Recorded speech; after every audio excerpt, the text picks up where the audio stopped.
Hello everyone, thanks for tuning into today's second video, doing the extended European outlook for today's second video. So, as always on a Tuesday, we've got your 30-day/42-day extended European forecast, and I shall get time back for you in a moment. Just to say about the first video status, our 6am UK weather forecast. There's a 10-14 there with all other regular features on the way later on today. Please like, share, and subscribe on all today's videos and content, and thank you so much everyone for doing that. For GavsWeatherVids, thank you so much everyone. Thanks so much to eShamDove.int for supplying the charts and the data as well, by the way. So we're going to start off with week one, mean sea level pressure anomaly, taking us through the week we're currently in. Across Europe, the 20th, 27th of January. Low pressure is dominating from the Atlantic into Western Europe. Big low pressure in control through the course of this week, with high pressure that's been in control through most parts of Europe this January, retreating back towards central and eastern areas. So basically, an Atlantic flow is forcing the high pressure back into central and eastern Europe. A 500 millibar height anomaly shows below average heights in the Atlantic into Western Europe, with above average heights, high pressure through central and eastern parts of Europe, gradually retreating back eastwards. So most parts of Europe mild this week. We have got some cold and average temperature anomalies in the far north through northern parts of Sweden, Norway and Finland. That's really the exception. I guess Ireland is close to average, as is some parts of Scotland. But other than that, I mean, we're looking at above average temperatures in many areas. And the core of the above average temperature actually in this eastern and northeastern region. So from like Ukraine through Belarus. Oh dear, so sorry everyone, from Ukraine through Belarus up to Latvia and Estonia and Lithuania, we see temperature anomalies about 6 to 10 degrees above average. More widely across many central, southern and southeastern parts of Europe, we have temperature anomalies of 3 to 6 degrees above average. Also into southern parts of Norway and Sweden as well.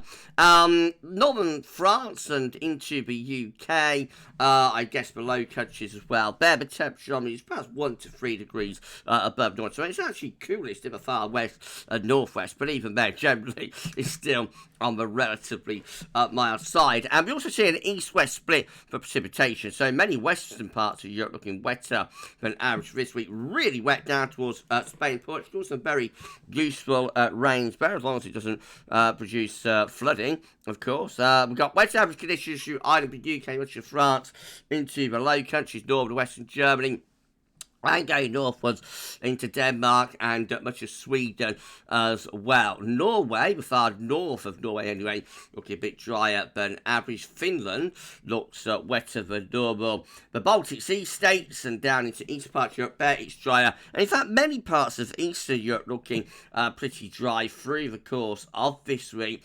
Like from Poland right way over to the Black Sea, it's drier than normal, particularly dry down to the Balkans and some of the Greek islands as well. Southern parts of Italy generally on the dry side also.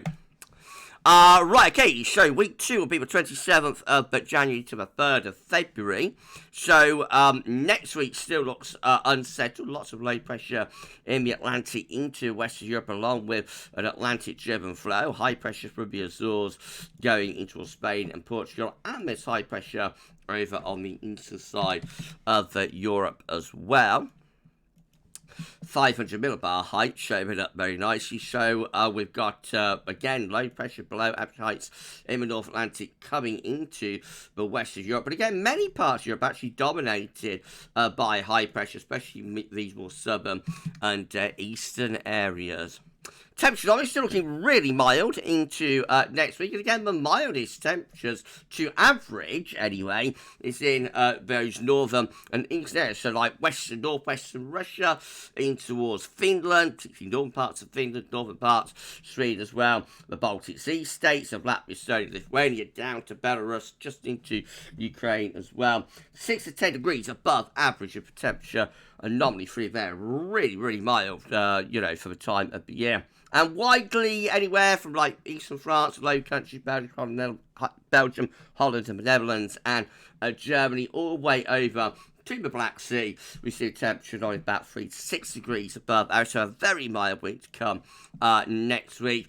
But west, so far west and northwest, I mean, it's coolest here, but it's still milder than average, with temperature always about 1 to 3 degrees above normal. All parts of Europe looking mild then next week to varying degrees. And as far as precipitation is concerned, again, the east-west split for precipitation goes on. So wetter than average for Spain, for Portugal, for France, for Ireland, for the UK, for the Low Countries, Western Germany, Denmark, and up into southern parts of Norway and Sweden as well. Once more, anywhere from Poland to the Black Sea, there we see, but it's drier than average, and especially dry down towards Greece and Turkey, with significantly drier conditions through there. Mediterranean-wise, weeks 1 and 2 looking most unsettled in the west of the Med and most settled, driest in the eastern portion of the Mediterranean. Week 3 will be the 3rd to the 10th of February. A little bit more in way of high pressure reaching in from the Atlantic then. Their pressure going away to the north. Looking mild in all areas. Jet stream is up here coming in from off the Atlantic. 500 millibar height shows that the low pressure is retreating up towards Greenland and Iceland as high pressure becomes increasingly influential. But this high pressure is building up from the south, so it is a mild ridge. Therefore, temperature anomalies continue to be above average across most parts of Europe. Again, the warmest anomalies to average and mildest anomalies to average are in the far north and northeast. But all areas, all parts of Europe coming out milder than average for the 3rd week. It's also drier as well across portions of Western Europe where weeks 1 and 2 it's very wet.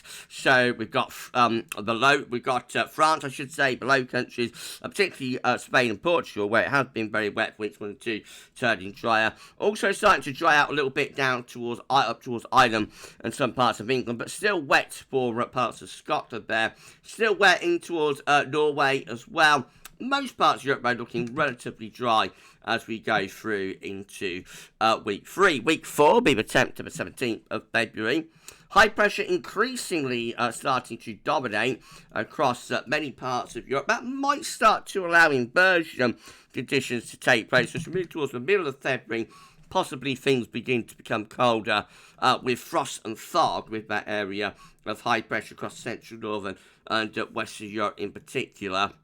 The model probably won't pick up on that, so it's still going for above average temperatures generally across most parts of Europe. But I'd be suspicious that, under the high pressure, especially for like Germany, probably Poland, probably France as well, we might start to see frost and fog beginning to get going. It does look a little bit cooler actually down towards southern parts of Europe, maybe, as we pick up a bit more of an easterly. But mildest anomalous average again continue to be across the far north and northeastern portion of Europe. Pretty grim days for cold weather lovers in Scandinavia and Nordic areas. And as far as precipitation is concerned, largely on the drier side now across much of Europe. We're back to high pressure after that introduction of wet, windy, stormy conditions for weeks 1 and 2. Still unsettled about in the far northern portion of Europe, and maybe the far southern portion of Europe, down towards North Africa, starting to turn a little bit more unsettled as well. It's a long way off, though, 4 weeks away.